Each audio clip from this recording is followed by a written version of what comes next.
المرسلين وعلى آله وصحبه وأهل بيته أجمعين أما بعد فأعوذ بالله من الشيطان الرجيم بسم الله الرحمن الرحيم الصلاة والسلام عليك يا رسول الله وعلى آلك وأصحابك يا حبيب الله الصلاة والسلام عليك يا نبي الله وعلى آلك وأصحابك يا نور اللہ۔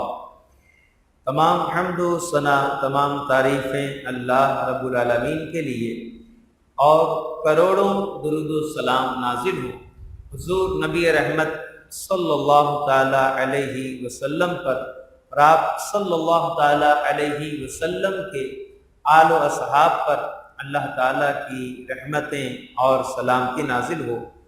حمد و صلات کے بعد الحمدللہ ہم درس ترمذی شریف میں حاضر ہیں، اور احادیث مبارکہ سے درس کا سلسلہ جاری و ساری ہے، اور ہم ترمذی شریف سے کتاب الطہارت یعنی پاکیزگی کا بیان جو نبی کریم علیہ السلام نے ہمیں عطا فرمایا ہے اس کے متعلق ہمارا درس چل رہا ہے۔ ہم نے شروع میں وضو کے بارے میں، اور پھر استنجا کے بارے میں، اور دیگر ہم نے بہت سارے احکامات سنے۔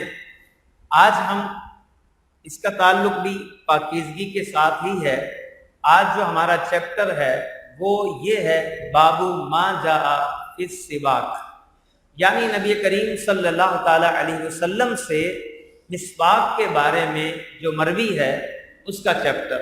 آقا کریم علیہ السلام نے مسواک کے بارے میں کیا احکامات ارشاد فرمائے ہیں۔ آئیے درس کا آغاز کرتے ہیں۔ حدیث نمبر 22 ہے، راوی حضرت ابو ہریرہ رضی اللہ تعالی عنہ ہیں، بیان کرتے ہیں قال رسول اللہ صلی اللہ تعالی علیہ وسلم لولا ان اشق علی امتی لامرتهم بالسواک عند کل صلاۃ۔ ارشاد فرمایا نبی کریم صلی اللہ تعالی علیہ وسلم نے، اگر مجھے اپنی امت کی مشقت کا ڈر نہ ہوتا، اگر امت کے مشقت میں پڑنے کا اندیشہ نہ ہوتا، لامرتهم بالسواک عند کل صلاۃ، تو میں انہیں ہر نماز کے ساتھ مسواک کرنے کا حکم دیتا۔ ایک حدیث مبارکہ یہ ہے، اور ایک حدیث مبارکہ یہ ہے کہ جس میں ارشاد فرمایا، جو حدیث نمبر 23 ہے، اس سے ملتی جلتی حدیث ہے، مگر اس میں ایک بات کا اضافہ ہے، اور اس حدیث کے راوی حضرت زید بن خالد جوہنی رضی اللہ تعالی عنہ ہیں۔ آپ بیان کرتے ہیں کہ نبی کریم صلی اللہ تعالی علیہ وسلم نے ارشاد فرمایا، میں نے حضور کو فرماتے ہوئے سنا کہ اگر میری امت کے مشقت میں پڑنے کا ڈر نہ ہوتا تو میں انہیں ہر نماز کے ساتھ مسواک کا حکم دیتا۔ اتنی حدیث تو وہی ہے جو پچھلی ہم نے سنی۔ اس سے آگے اضافہ ہے وَلَأَخَّرْتُ صَلَاةَ الْعِشَاءِ إِلَىٰ ثُلُثِ اللَّيْلِ، اور اگر مجھے اپنی امت کے مشقت میں پڑھنے کا ڈر نہ ہوتا تو میں انہیں نماز عشاء تہائی رات تک مؤخر کرنے کا حکم دیتا، کہ نماز عشاء جو ہے وہ رات کے تیسرے حصے میں ادا کریں، اس کا افضل ترین وقت وہ ہے۔ بہرحال نبی کریم علیہ الصلوۃ والتسلیم نے ایک بات تو یہ ارشاد فرمائی کہ مجھے اپنی امت کے مشقت میں پڑنے کا اندیشہ نہ ہوتا۔ نبی پاک علیہ السلام امت سے کتنا پیار کرتے ہیں، کوئی مشقت والی بات نہ ہو جائے، انہیں تکلیف نہ ہو جائے۔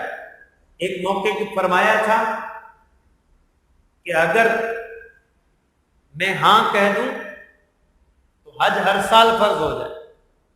سوال کیا کسی نے کہ ہر سال حج فرض ہے، تو انہوں نے فرمایا اگر میں ہاں کہہ دیتا تو ہر سال فرض ہو جاتا، مگر امت سے محبت اور امت پر شفقت کہ ان پر جو ہے وہ مشقت نہ ہو۔ سبحان اللہ۔ ارشاد فرمایا لقد جاءکم رسول من انفسکم عزیز علیہ ما عنتم حریص علیکم، کہ تمہارے پاس اللہ کی طرف سے وہ رسول آئے ہیں جن پر تمہارا مشقت میں پڑنا بھاری ہے، گراں ہے، اور وہ تمہارے انتہائی چاہنے والے ہیں۔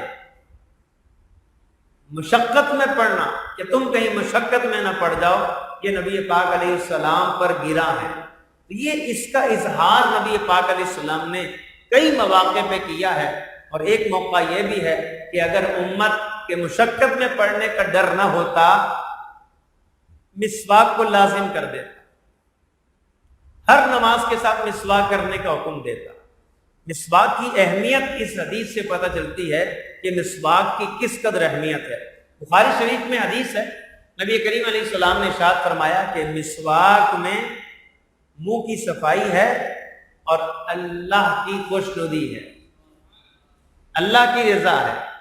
اللہ کی رضا چاہتے ہو، اللہ کو خوش کرنا چاہتے ہو، اس کی خوشنودی حاصل کرنا چاہتے ہو، یہ چاہتے ہو کہ اللہ پاک تم سے راضی ہو جائے، تو مسواک کیا کرو۔ میں منہ کی صفائی بھی ہے اور اس میں اللہ کی رضا بھی ہے۔ مسواک کے اتنے فوائد ہیں، وہ بھی ہم سنتے ہیں، مگر اس سے قبل یہ سنتے ہیں کہ جو مسواک ہے یہ وضو کی سنت ہے یا نماز کی سنت ہے۔ یاد رہے کہ فقہائے احناف کے نزدیک، یعنی امام اعظم ابو حنیفہ رحمۃ اللہ علیہ کے نزدیک، مسواک وضو کی سنت ہے، اور یہ وضو سے پہلے سنت ہے۔ وضو سٹارٹ کرنے سے پہلے سنت ہے مسواک کر لینا، اور مسواک 3 مرتبہ کرنا یہ بہتر ہے۔ 1 مرتبہ میں بھی صفائی حاصل ہو جائے، پھر بھی 3 مرتبہ کر لینا یہ مستحب ہے، اور یہ وضو سے پہلے ہے۔ عام حالت میں یہ سنت ہے، اور اگر منہ کا جو ذائقہ ہے، منہ میں کوئی بدبو پیدا ہو جائے، جو منہ کا اوریجنل ٹیسٹ اور اسمیل ہے، اگر اس میں تبدیلی آ جائے، جو عام طور پہ منہ کی اسمیل ہوتی ہے، جو ایک محسوس ہوتی ہے ہمیں، اگر اس میں تبدیلی آ جائے، مطلب بدبو پیدا ہو جائے، بدبو کئی چیزوں سے پیدا ہو جاتی ہے، نسوار لوگ لگاتے ہیں اس سے بدبو پیدا ہو جاتی ہے، پان کھاتے ہیں، گٹکا کھاتے ہیں، بہت تیز تمباکو استعمال کرتے ہیں، سگریٹ پیتے ہیں، حقہ پیتے ہیں، ان سب چیزوں سے منہ کے اندر بدبو پیدا ہو جاتی ہے۔ سب سے کم بدبو آتی ہے حقے سے، اس سے زیادہ سگریٹ سے، اس سے زیادہ گٹکا اور تمباکو جو منہ کے اندر دبا کے رکھتے ہیں، وہ تو پورے منہ کے اندر جو ہے نا وہ پھیل جاتے ہیں۔ اور گھٹیا تمباکو جب استعمال ہوتے ہیں، گٹکے کے اندر گھٹیا تمباکو ہوتے ہیں استعمال، اب اس کو کیا ہوتا ہے، منہ کے اندر دبا کے رکھتے ہیں، وہ ہر جگہ پہنچ جاتا ہے، منہ کے اندر گھس جاتا ہے۔ اعلیٰ حضرت امام اہل سنت فرماتے ہیں کہ جب تک بالکل بدبو دور نہ ہو جائے، تب تک یہ تمباکو کھانے والا صفائی کیے بغیر مسجد میں داخل نہیں ہو سکتا، حرام ہے اس کے لیے مسجد میں داخل ہونا، اور نماز شروع کرنا منع ہے، بدبو دور کرنا ضروری ہے۔ اور اعلیٰ حضرت فرماتے ہیں مسواک سے ہو سکتا ہے کام نہ چلے، اس میں مسواک سے کام نہیں چلے گا، کلیاں کرنی پڑیں گی، اور 2-3 سے بھی شاید ٹھیک نہ ہو یہ معاملہ۔ جو پان کھاتے ہیں بہت زیادہ اور بہت زیادہ تمباکو کھاتے ہیں، ان کے بارے میں اعلیٰ حضرت نے لکھا ہے کہ ان کو تو ہو سکتا ہے 20-20 30-30 کلیاں کرنی پڑے۔ تو یہ بدبو جو ہے یہ دور کرنی چاہیے، بہت زیادہ اہتمام کرنے کا حکم ہے، کیونکہ حدیث مبارکہ میں جب بندہ نماز کے لیے کھڑا ہوتا ہے نا، نماز کے لیے کھڑا ہوتا ہے، ایک فرشتہ آ جاتا ہے، اس کے منہ سے منہ لگاتا ہے، اور جو کچھ نمازی تلاوت کرتا ہے نا، اس کے منہ سے نکل کے وہ قرآن فرشتے کے منہ میں داخل ہوتا ہے۔ تو حدیث پاک میں فرمایا گیا مسواک سے اپنے منہ کو صاف رکھا کرو، پاک صاف رکھو، اس کو ستھرا رکھو، تاکہ تمہارے منہ کے اندر کوئی غذا کا اثر ہے، کوئی کھانے پینے کا اثر ہے، تو اس سے فرشتوں کو تکلیف ہوتی ہے، اس کو صاف کرو، تو فرشتوں کو تکلیف نہیں دینی۔ مسواک کی جائے، مسواک کرنی چاہیے۔ عام حالت میں مسواک کیا ہے، سنت، لیکن اگر منہ کے اندر بدبو پیدا ہو جائے نا، اب مسواک کرنا سنت مؤکدہ، یعنی لازمی کرنی ہے، اب کیے بغیر چارہ نہیں ہے۔ اور ہمارے نزدیک یعنی فقہ حنفی میں مسواک وضو کی سنت ہے، اور امام شافعی کے نزدیک نماز کی سنت. ٹھیک ہے. تو امام شافعی کے نزدیک مسئلہ یہ ہے کہ ہر نماز سے پہلے مسواک کی جائے، اور وہ واجب کہتے ہیں مسواک کرنا. اور فقہ حنفی میں کیا ہے؟ وضو کی سنت ہے. فرق کہاں ہوگا؟ مسئلے میں فرق کہاں آئے گا کہ ایک ہی وضو سے کئی نمازیں پڑھی، تو فقہ حنفی میں وہ جو پہلے وضو میں مسواک کی تھی اور اس سے کئی نمازیں پڑھی ہیں، تو اب دوبارہ مسواک کی ضرورت نہیں ہے، سنت ادا ہو گئی. اور امام شافعی کے نزدیک ایک وضو سے کئی نمازیں پڑھی ہیں تو ہر نماز سے پہلے وضو تو نہیں کر رہا لیکن مسواک کرے. ان کے نزدیک لازم ہے مسواک کرنا. فقہ حنفی میں ہمارے نزدیک یہی ہے کہ عام حالت میں مسواک کرنا سنت ہے، لیکن اگر منہ میں بدبو پیدا ہو جائے تو اب مسواک کرنا سنت مؤکدہ ہے. تو وضو سے پہلے مسواک کر لی جائے اور اچھی طرح مسواک کی جائے. جس کو جتنی ضرورت ہے اتنی مسواک کرے. اور مسواک کرنے کے آداب بھی ہیں کچھ. آداب کیا ہیں مسواک کرنے کے؟ کہ مسواک جو ہم کرتے ہیں تو کون سی لکڑی کی مسواک کرنی چاہیے؟ حدیث مبارکہ میں یہ بھی آیا کہ بہترین مسواک زیتون مبارک کے درخت کی ہے. اس کو مبارک درخت کہا گیا ہے. قرآن پاک میں بھی زیتون کو مبارک درخت کہا گیا، برکت والا. تو زیتون کے برکت درخت کی مسواک نبی پاک علیہ السلام نے فرمایا یہ سب سے بہترین مسواک ہے، اور فرمایا کہ یہ ایسی مسواک ہے کہ یہ منہ کو بھی صاف کرتی ہے اور دانتوں کا پیلا پن دور کرتی ہے اور خوشبودار منہ کو کر دیتی ہے. اس کے علاوہ اور خوشبودار لکڑی سے مسواک نہیں کرنی چاہیے. جس طرح انار ہے، انار کے جو شاخ ہوتی ہے نا، انار کی لکڑی، اس سے مسواک کرنے سے منع کیا گیا ہے. اسی طرح جس لکڑی کے اندر گرے ہوتی ہیں، گانٹھ ہوتی ہے جگہ جگہ، اس لکڑی سے بھی مسواک نہیں کرنی چاہیے. اور بہت سخت لکڑی ہو اس سے بھی مسواک کرنا منع ہے. یوں ہی اگر کوئی زہریلی لکڑی ہے اس سے مسواک کرنا حرام ہے. کوئی زہریلی اگر کوئی لکڑی ہے جس سے آدمی کو نقصان ہو سکتا ہے تو اس سے مسواک کرنا جائز نہیں. ایک حدیث میں یہ بھی فرمایا گیا کہ زیتون کی، اور ایک حدیث میں یہ فرمایا گیا کہ سب سے اچھی مسواک زیتون کی ہے. اگر زیتون کے درخت سے، اور زیتون کے علاوہ پیلو کا فرمایا گیا. زیتون کا تو میں نے عرض کر دیا نا. ایک حدیث میں فرمایا سب سے بہترین اچھی جو ہے پیلو کے درخت کی مسواک. یہ جو آج ہمارے یہاں بیچتے نا، مسجد کے باہر بھی بیٹھے ہوتے ہیں، جو پیلے رنگ کی جو ہوتی ہے جڑ ہوتی ہے پیلو کے درخت. تو یہ جو ہے یہ پیلو کی مسواک جو ہے سب سے بہترین یہ ہے. فرمایا جس کو یہ نہ ملے، جس کو یہ نہ ملے، پھر فرمایا کہ وہ جو ہے زیتون کی مسواک کرے. اور جس کو زیتون نہ ملے، انم ایک درخت ہوا کرتا تھا عرب کے اندر، انم، فرمایا اس سے مسواک کرے. تو یہ حدیث مبارکہ میں ہے. جتنے بھی ہونا کیا چاہیے، میٹھے درخت کی مسواک نہیں ہونی چاہیے.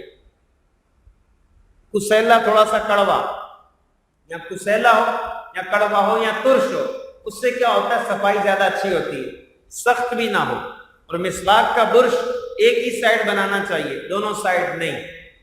مسواک اتنی چھوٹی نہیں ہونی چاہیے کہ ہاتھ میں پکڑ ہی نہ سکے، اور اتنی بڑی بھی نہیں ہونی چاہیے کہ ایک بالشت سے زیادہ بڑی ہو جائے.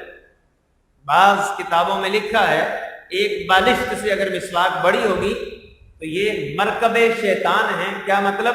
اس پہ شیطان سواری کرتا ہے. یہ بڑی نہیں ہونی چاہیے. مسواک کے آداب بھی ہیں. مٹھی باندھ کے مسواک نہیں کرنی چاہیے، مٹھی بند کر کے. اس سے بواسیر کا مرض ہو سکتا ہے. اور مسواک کو چوسنے سے بھی منع کیا گیا. اس کو چوسنا نہیں چاہیے، مسواک چوسنا بھی منع ہے.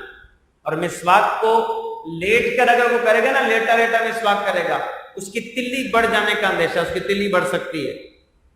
یہ مسواک کرنے کے آداب ہیں. تو ان آداب کے ساتھ مسواک کرنی چاہیے. اور مسواک کو ایسے نیچے نہیں، خوار نہیں چھوڑ دینا چاہیے، اور ناپاکی والی جگہ پہ تو بالکل نہیں ڈالنا چاہیے. بعض لوگ وضو خانے میں مسواک پھینک دیتے ہیں. یہ نہیں کرنا چاہیے، یہ بے ادبی ہے. بھائی یہ مسواک جو ہے یہ سنت ادا کرنے کا آلہ ہے. ٹھیک ہے، ایک سنت کو اس سے ادا کیا جاتا ہے، اس لیے اس کا ادب بھی کرنا چاہیے۔ تو یہ مسواک کے کچھ آداب ہیں۔ مسواک پکڑنی کیسے چاہیے؟ میری تو الحمدللہ مسواک جہاں میں وضو کرتا ہوں وہاں رکھی ہوتی ہے، الحمدللہ وہ استعمال ہوتی رہتی ہے۔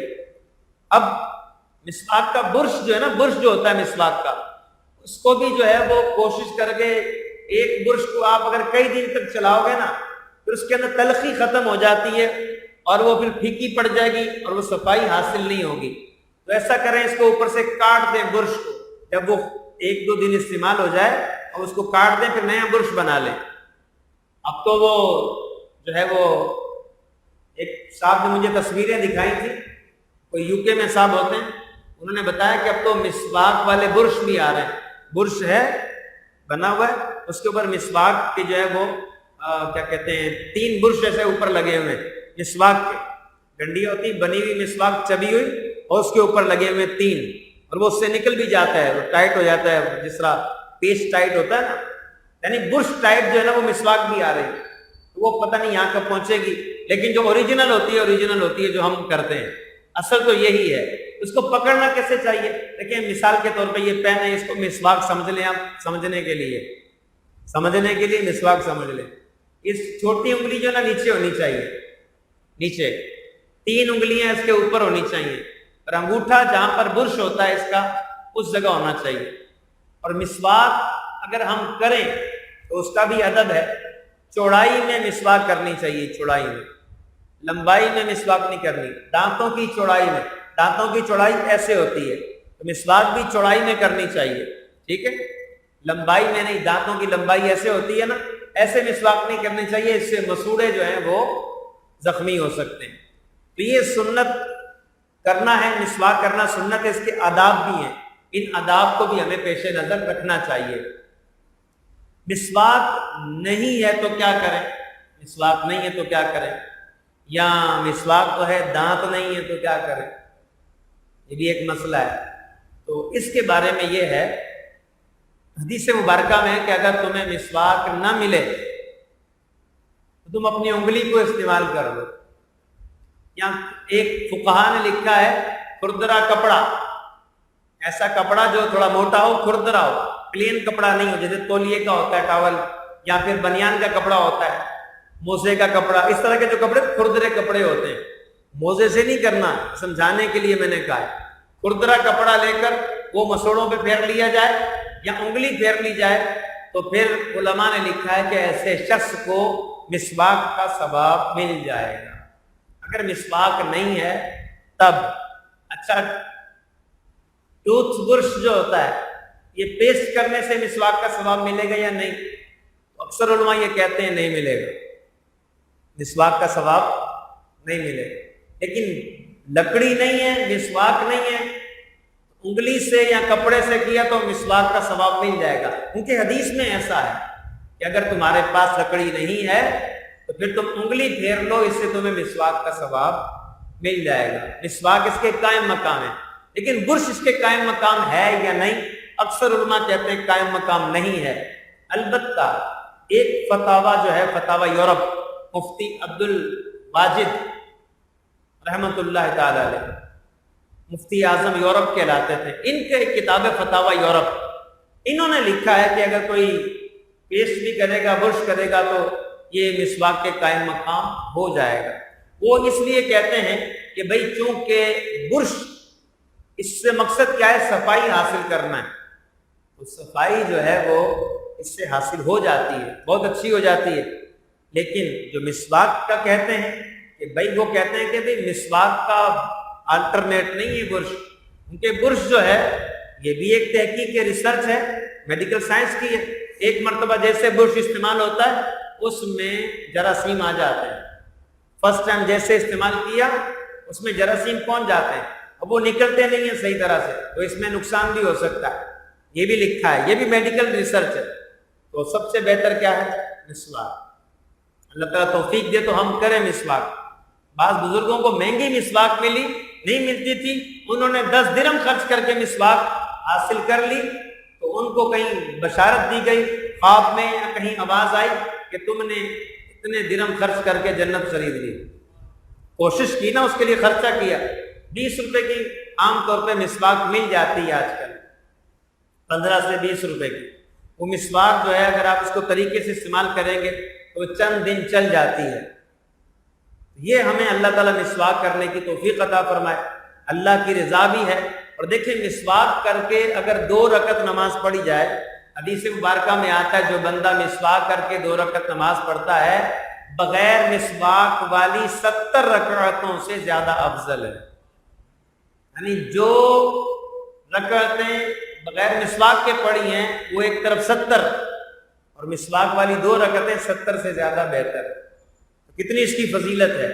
اور ایک روایت میں یہ بھی ہے کہ مسواک میں موت کے علاوہ ہر بیماری کا علاج ہے، بہت امراض کا علاج ہے مسواک میں. اور نبی کریم علیہ السلام کو مسواک اتنی محبوب تھی مسواک نبی پاک علیہ السلام کو.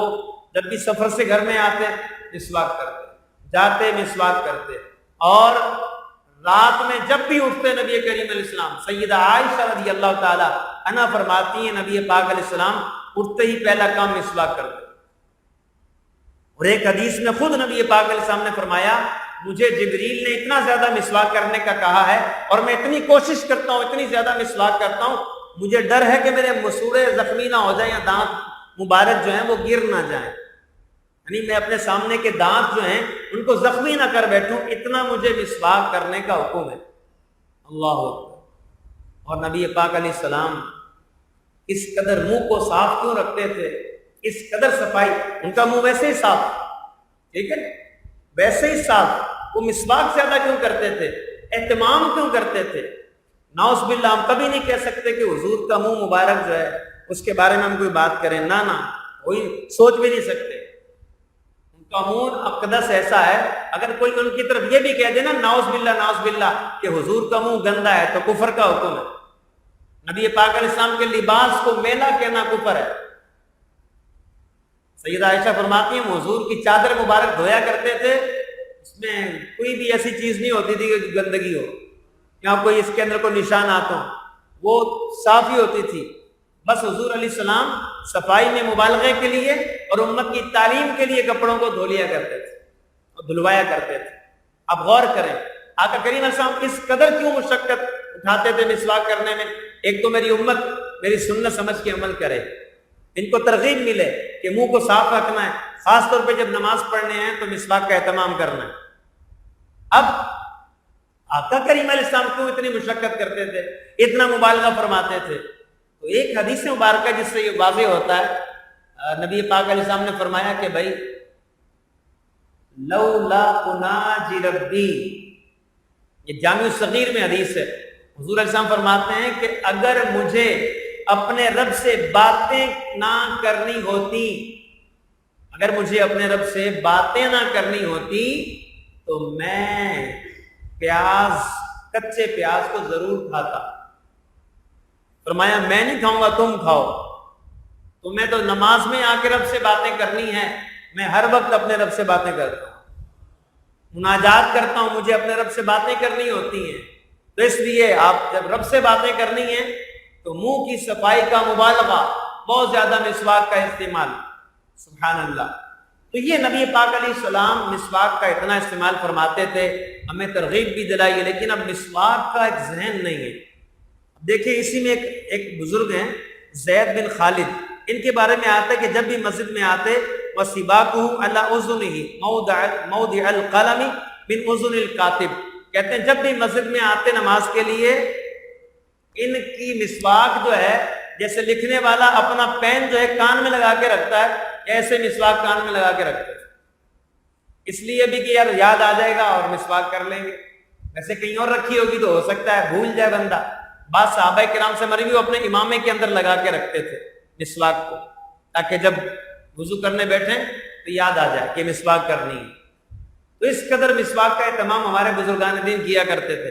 لیکن اب ہم مسواک نہیں کرتے اور منہ میں بدبو ہوتی ہے کہ اللہ کی پناہ. بعض لوگ ایسا سمجھتے ہیں کہ شاید ہمارے منہ میں بدبو نہیں، اتنا گٹکا کھاتے ہیں، اللہ کی پناہ.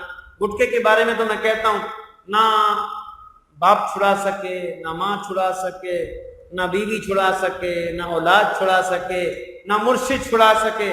اس کو چھڑاتا ہے نا تو معاذ اللہ کینسر چھڑاتا ہے. اللہ محفوظ رکھے، کینسر چھڑوا دیتا ہے اس کو، مرض ہو گیا کوئی، پھر کہتا نہیں اب بس کر دو جی، اس سے پہلے نہیں چھوڑتے یہ۔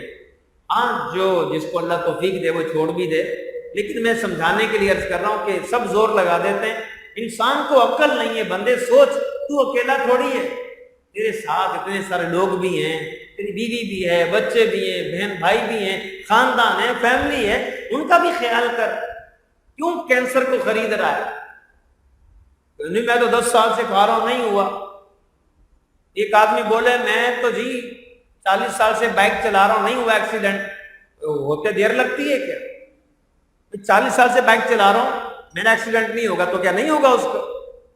ہو سکتا ہے نا بھائی، امراض بھی کو پوچھ کے تھوڑی آتے ہیں، لیکن جب پروف ہو چکا ہے کہ یہ تمباکو زیادہ کھانے سے اور بہت زیادہ، یہ کتنے لوگ ہیں ہمارے محلے میں، ایک بندے کو کینسر ہو گیا ہے، اللہ اسے شفا عطا فرمائے۔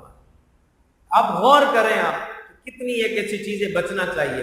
بدبو ہوتی ہے، بعض اوقات بندہ سمجھتا ہے کہ بدبو تو نہیں آ رہی، بھائی تجھے نہیں آ رہی نا، تو کھاتا رہتا ہے۔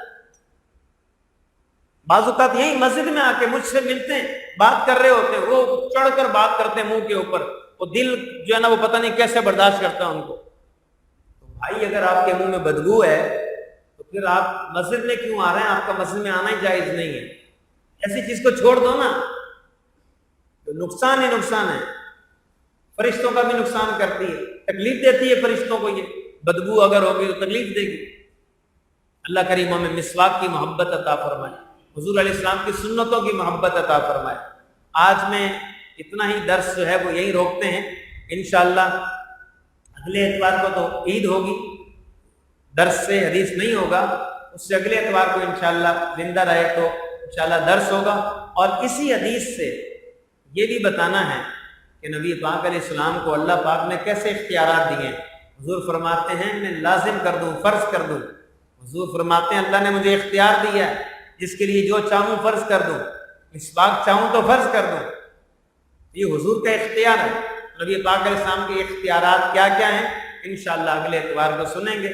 وآخر دعوانا ان الحمد للہ رب العالمین۔